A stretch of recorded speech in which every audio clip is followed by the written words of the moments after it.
Hello everyone दिनैनि बे गोदान मोनसे भिडिअनि गेजेरजों नोंथांमोनखौ गासैखौबो बरायनानै लाग्रोनो थानाय लोगोफोर लोगोफोर ओरैनोथ' नोंथांमोना दायो भिडिअनि थाम्बनेल आरो टाइटेलावथ' नायनानै एसेब्लाबो हमनो हाखादों जानांगौ दे दिनैनि भिडिअआ मानि बागै जागोन लोगोफोर दायो आं नोंथांमोननि सेराव लानानै फैदों मोनसे गोदानै आबुं बर' सावथुननि सायाव आपडेट लानानै ओमफ्राय लोगोफोर नोंथांमोना बे आबुं बर' सावथुननि मुङा मा आरो बे बर' सावथुनाव सोर सोर गाहायै फाव खालामनाय नुनो मोन्दों बे बर' सावथुनखौ आबुङै मिथिनो थाखाय भिडिअखौ जोबजासे नायलांबाय थायोब्लानो जाबाय लोगोफोर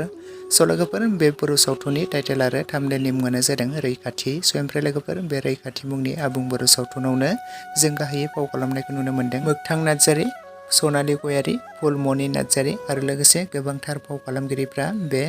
रैखाथि मुंनि आबुं बर' सावथुनाव फावखौ खालामदों लोगोफोर ओमफ्राय लोगोफोर आरो बे बर' सावथुननि स्ट'रि स्क्रिप्टखौ लिरदों सनालि गयारि, डाइरेक्सन करिय'ग्राफखौ खालामदों निजोम बसुमतारी ओमफ्राय लोगोफोर नोंथांमोनाथ' बे रैखाथि मुंनि आबुं बर' सावथुननि ट्रेलार भिडिअखौथ' आगोलाव age A films and production चेनेलाव गोबाङानो नायखाबायमोन आरो नुखाबायमोन जानांगौ दे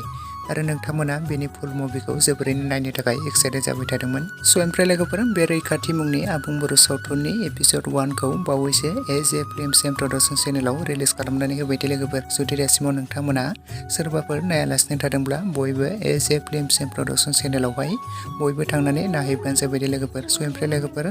बे age A films and production चेनेलाव बिथांमोना एपिसड बाय एपिसड बिथांमोना रिलिज खालामबाय थासिगोन लोगोफोर नोंथांमोना थांनानै बे चेनेलखौ सापर्ट खालामहैब्लानो जाबाय दे लोगोफोर जाहाथे नोंथांमोना बे चेनेलाव गोदान गोदान बर' सावथुनफोर मिउजिक भिडिअफोर नुबाय थायो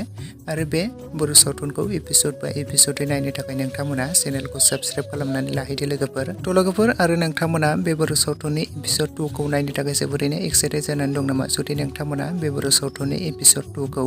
नायनो थाखाय जोबोरैनो एक्साइटेड जानानै दङब्ला कमेन्ट सेक्सनाव लिरना फोरमायहरदो लोगोफोर बिथांमोना थाबैनो बे एपिसड 2खौबो थाबैनो age A films and production चेनेलावनो थाबैनो रिलिज खालामनानै होगोन दे लोगोफोर नोंथांमोना बयबो नायनो थाखाय एसे नेनानै थाथ'लायब्लानो जाबाय लोगोफोर जेब्ला रिलिज खालामो अब्ला नोंथांमोना थाबैनो age A films and production चेनेलावनो थाबैनो नुनो मोनखागोन लोगोफोर लोगोफोर लोगोसेनो दिनैनि सर्ट आपडेट भिडिअ बेखिनियावनो एन्ड थेंक इउ फर वाचिं।